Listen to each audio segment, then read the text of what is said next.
ഇനി മറ്റൊരു പ്രധാനപ്പെട്ട വാർത്തയിലേക്കാണ്. ബീഹാറിൽ അന്തിമ വോട്ടർ പട്ടിക പ്രസിദ്ധീകരിച്ചു. പ്രത്യേക സമഗ്ര പരിശോധനയ്ക്ക് ശേഷമുള്ള അന്തിമ വോട്ടർ പട്ടികയാണ് പ്രസിദ്ധീകരിച്ചത്. പി ബസന്ത് വിവരങ്ങളുമായിട്ട്. ബസന്ത്, വളരെ വിവാദമായതായിരുന്നു അവിടുത്തെ SIR. അതിനുശേഷം വോട്ടർ പട്ടിക പ്രസിദ്ധീകരിക്കപ്പെടുകയാണ്. നിലവിൽ എന്തെങ്കിലും ഇതിനോടുള്ള പ്രതികരണങ്ങൾ വരുന്നുണ്ടോ?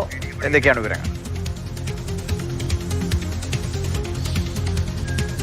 ദിവിഷ, ഇപ്പോൾ ഇലക്ഷൻ കമ്മീഷൻ അറിയിക്കുന്ന പ്രകാരമാണെങ്കിൽ 7.42 കോടി വോട്ടർമാരാണ് തെരഞ്ഞെടുപ്പ് പട്ടികയിലുള്ളത്. ബീഹാറിൻ്റെ അന്തിമ വോട്ടർ പട്ടികയിൽ 7.42 കോടി വോട്ടർമാരാണുള്ളത്. ഇത് കരട് പട്ടികയിൽ ഏകദേശം 7.24 ആയിരുന്നു കരട് പട്ടികയിൽ ഉണ്ടായിരുന്നത്. അതായത് ഓഗസ്റ്റ് 1 പ്രസിദ്ധീകരിച്ച കരടിലുണ്ടായിരുന്നത്. അവരുടെ കണക്ക് പ്രകാരമാണെങ്കിൽ 24 ജൂൺ മാസത്തെ കണക്ക് പ്രകാരമാണെങ്കിൽ 7.89 കോടി ഉണ്ടായിരുന്നു. ഇതിൽ 65 ലക്ഷം പേരെ ഒഴിവാക്കിയ ശേഷമാണ് ഓഗസ്റ്റിൽ കരട് പ്രസിദ്ധീകരിച്ച് 7.24. പുതിയ കണക്ക് പ്രകാരമാണെങ്കിൽ 21 ലക്ഷം വോട്ടർമാരെ അധികമായി ചേർത്തുകൊണ്ട് 7.42 കോടി ആണ് ഇപ്പോൾ തെരഞ്ഞെടുപ്പ് കമ്മീഷൻ്റെ പുതിയ പട്ടിക പ്രകാരമുള്ളത്. അതായത് കഴിഞ്ഞ SIRന് മുമ്പുള്ള വോട്ടർ പട്ടികയിൽ നിന്നും 48 ലക്ഷം പേരെയാണ് ഇപ്പോൾ ഒഴിവാക്കിയിരിക്കുന്നതെന്നാണ് നമുക്കിതിൽ നിന്നും മനസ്സിലാക്കാൻ കഴിയുന്നത്. രണ്ട് കാര്യങ്ങളാണ് ഞാൻ നേരത്തെ പറഞ്ഞത്.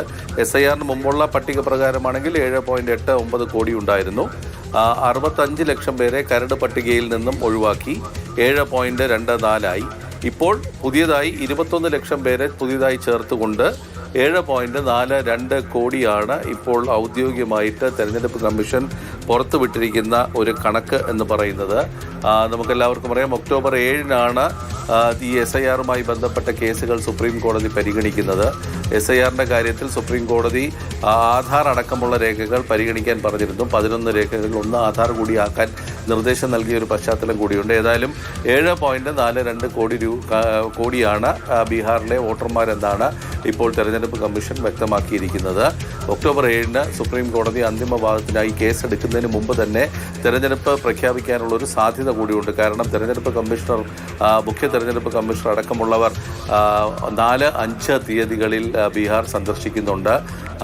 3-ാം തീയതി ഡൽഹിയിൽ വെച്ച് ഉദ്യോഗസ്ഥരുടെ യോഗവും വിളിക്കുന്ന ഒരു സാഹചര്യമുണ്ട്. അങ്ങനെയാണെങ്കിൽ 2-ാം വാരം, മിക്കവാറും 6-ാം തീയതിക്ക് ശേഷമുള്ള ഏത് ദിവസം വേണമെങ്കിലും തെരഞ്ഞെടുപ്പ് പ്രഖ്യാപിക്കാനുള്ള സാധ്യതയാണ് ഉള്ളത്. ശരി. ഇപ്പോൾ ബീഹാറിലെ തെരഞ്ഞെടുപ്പ് പ്രഖ്യാപനം ഇനി അധികം വൈകില്ല എന്ന് വ്യക്തമാകുന്നു. അന്തിമ വോട്ടർ പട്ടിക ഇപ്പോൾ പ്രസിദ്ധീകരിക്കപ്പെട്ടിരിക്കുകയാണ്. അതിൻ്റെ വിവരങ്ങളാണ് പി ബസന്ത് ഡൽഹിയിൽ നിന്നും നൽകിയത്.